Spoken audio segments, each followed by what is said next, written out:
Hey everybody, welcome back to Record-ology, part 2 in our restoration series.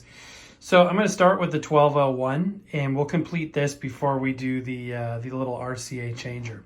So since my last update, I've gone through, opened this up, cleaned it out pretty thoroughly. I was able to get a lot of gunk off of the platter and the plinth. And actually, let me go ahead and lift this up. I mean, it doesn't look incredible. There's still a lot of corrosion in there, but it went like 5 shades lighter.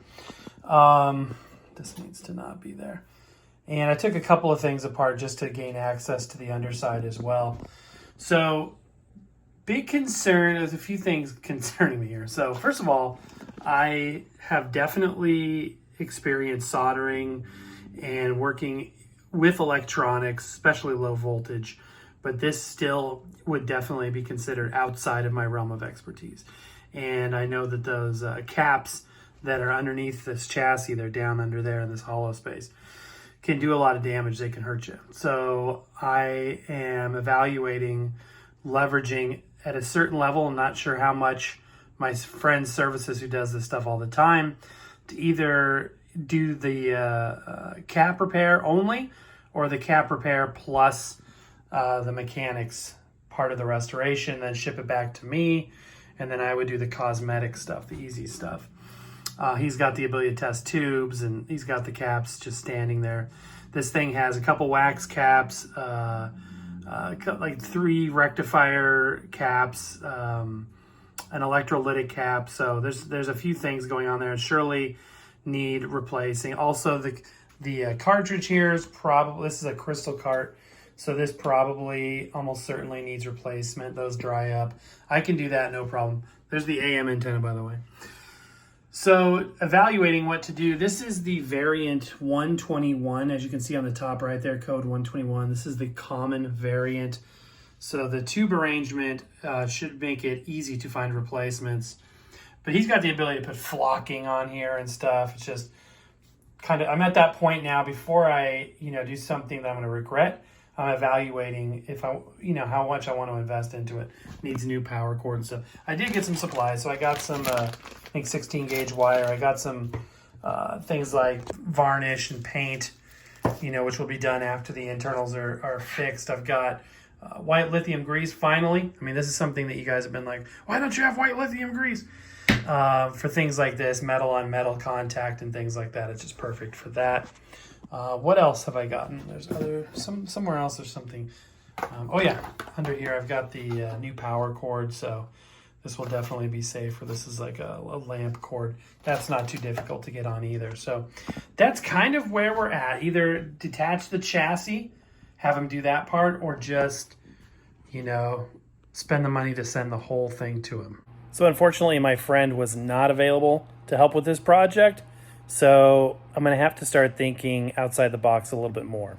Okay, it's been a couple of days since the last clip, and I've had some time to sort of soul search and think. You may be chuckling like, what is so big of a deal? But fact of the matter is, I don't have the skills needed to restore this. And I'm sure a lot of you do, probably many of you do.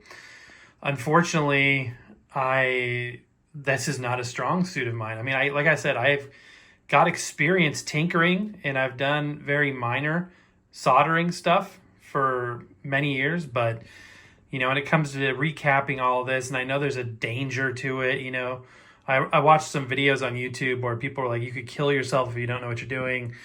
And so I've decided, I thought through everything. I thought about selling it. I thought about gutting it and putting in like a modern automatic and making it like a Bluetooth machine. Then I thought maybe just, pay to have somebody recap it and I can handle the mechanical stuff, or just pay to have somebody completely refurb it. And I've decided that I'm going to at least have it recapped professionally. And, I'm still looking. If anybody has any recommendations, let me know. But I'm thinking, that for sure. I've done a few things, as you can see. I've removed the latch from the door, a couple rollers and things, and I've taken extensive pictures so I can put it back together again.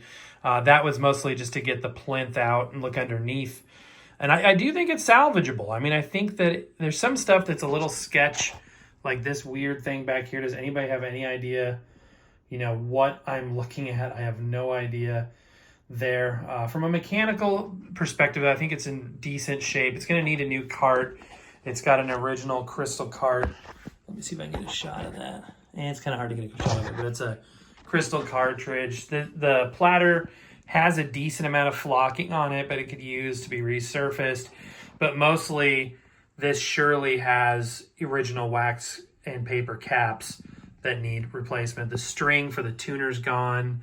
It does look like it's been, somebody's worked on it since 46. So there's not really any telling, what exactly needs to happen, but that's my plan, is to investigate. I don't know if I pointed this out. That looks like a magazine or a sign. That's actually a poster, like a board material they used to replace the back panel board. And that's apparently was a sign of some sort. So interesting. So that's the plan. And as far as the 57 RCA changer, I'm not 100% sure right now. I was planning, I had hinted in a video the other day that I was going to be working on this weekend.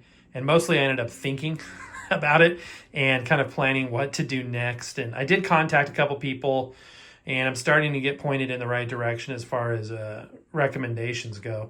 And like I said, I have bought some supplies. Hopefully they can be used still. I'll handle the cosmetic stuff. I'll refinish it and, paint the sides black and polish the wood grain, and that'll look nice. But I want it to be usable. I mean, I want this to be my main 78 player. I like the idea of using this as a functional unit.